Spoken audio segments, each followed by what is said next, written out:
welcome back to another Ukiyo bonsai video. Today we are going to be discussing and walking you through decandling. There are some that are what we call double flush pines. That is a Japanese black pine, Japanese red pine, and there's one from Europe and another one from the United States, which are technically classed as double flush pines. However, in Australia, these two are going to be the easiest to get your hands on and to have in your collection. So we're just going to be discussing both red pines and black pines. Now, I've got 4 different versions of pines here. So I've got some that are in refinement. We have another one here, which is a mid-development tree, and then one that's in early development at the front here. I'm going to walk you through the decandling techniques on each tree, discussing the timing for this and the technique for that as well. So the timing here in Australia, it is the 11th of December, and now is pretty much the perfect time to start decandling. There are certain timings depending on the stage of the tree. Now, if you hear any scurrying footsteps, it is my dog that is walking across and underneath the camera. So hopefully that's not too distracting. You can see he's back just there.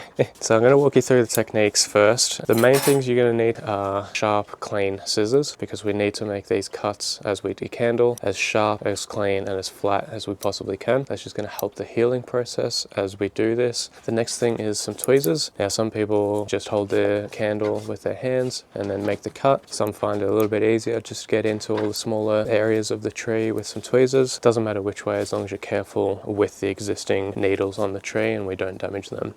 So first up, I'm going to walk you through this Japanese red pine. This is a tree that was grown from seedling.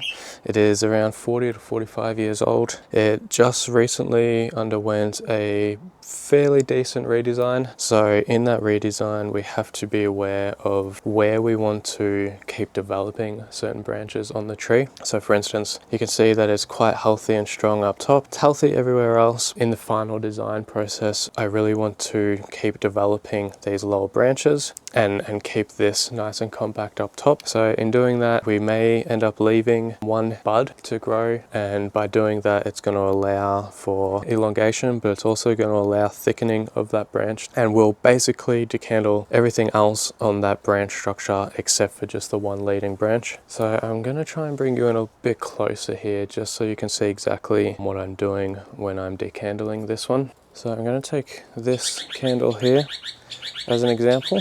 You can see the old needles in here, the stem of the candle from the base of it towards the first set of needles. Now along this, you can see these initial buds that never turned into needles, or needles never came out of them. So there are 2 ways that people like to decandle. Some people like to go right down to the base, right in here, and cut flat against where the old needles are. However, with some research and seeing what a lot of the nurseries in Japan do, they actually come back down to the closest set of non-activated buds and just cut right above that. So what that will look like is just like that. We want to make that cut nice and flat. When we are decandling trees, it also depends on the development of the tree in terms of the timing of when you do it. Decandling is done in summer. That allows a second flush of growth. The timing of when you decandle is important in that if you do it too early, then the buds have too much time to develop over summer and autumn, and what you end up with is a longer needle and a longer candle. Depending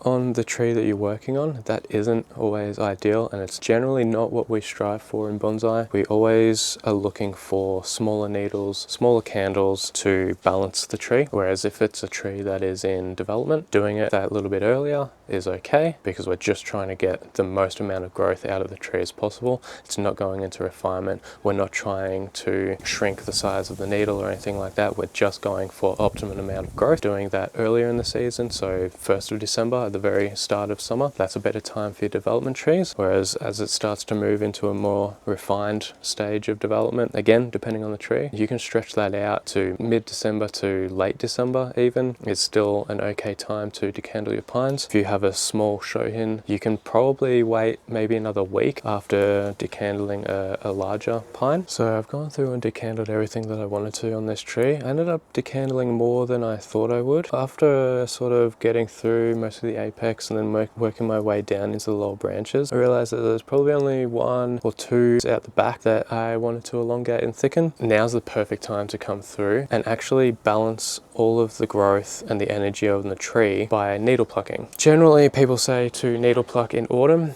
However, doing it at the same time as candle pruning or decandling actually helps with that next flush of growth. Doing it now, we can balance the tree's overall energy. If we were to wait, essentially sections of the tree that have more needles, the growth and the buds that they produce after this decandling, it's going to be stronger because there's more photosynthesis happening in certain areas of the tree, whereas some of the lower areas that may have a little bit less needles on them, they may become quite a lot weaker. By decandling and then needle plucking at the same time is going to be best to get a balanced growth over the whole tree. Now, when we clean up the needles on a pine after this work, we want to come back to between 6 and 8 pairs of needles on each bud. It just makes the tree look balanced overall, but it's also getting much more balanced energy. We're back after having done all the needle work on the tree now. It may not look overly different because it was pretty bare in terms of needles to begin with, but you might see some areas they have a little bit more than the 7 pairs, and they're just some of the weaker interior buds that we just want to try and promote a little bit more strength in. Most of the growth on this tree was pretty even, but there were certain areas that were much stronger and other areas that were much weaker. A few less needles on the stronger areas and a few more on the weaker areas. That's just going to help balance the energy. So this one's pretty much done. I'll give you a quick spin.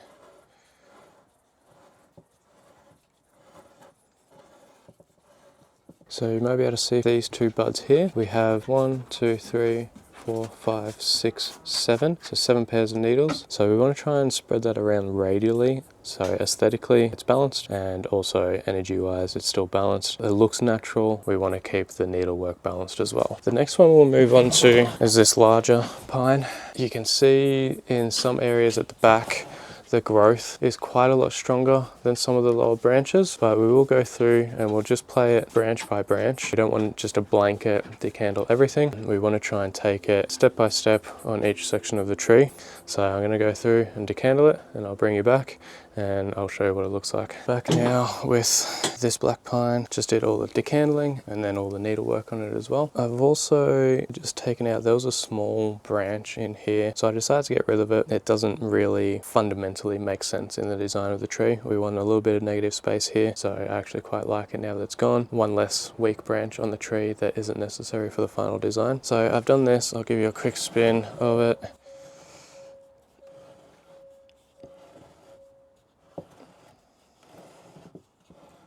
So this particular black pine is basically a literati style black pine. Hasn't been in a bonsai pot before, so still very much in development. Did end up becoming quite weak in the grow season last year, but it shows good signs that it's back in health now. So I'm going to go through and decandle this completely. Doing the work now, getting a little bit more refinement on each branch and pad structure is the best time to do this. So I'm going to go through and do that now, and I'll show you what it looks like after. So this one's all finished up. This has 2 potential fronts as well. So this is one potential front with adjustment of branches.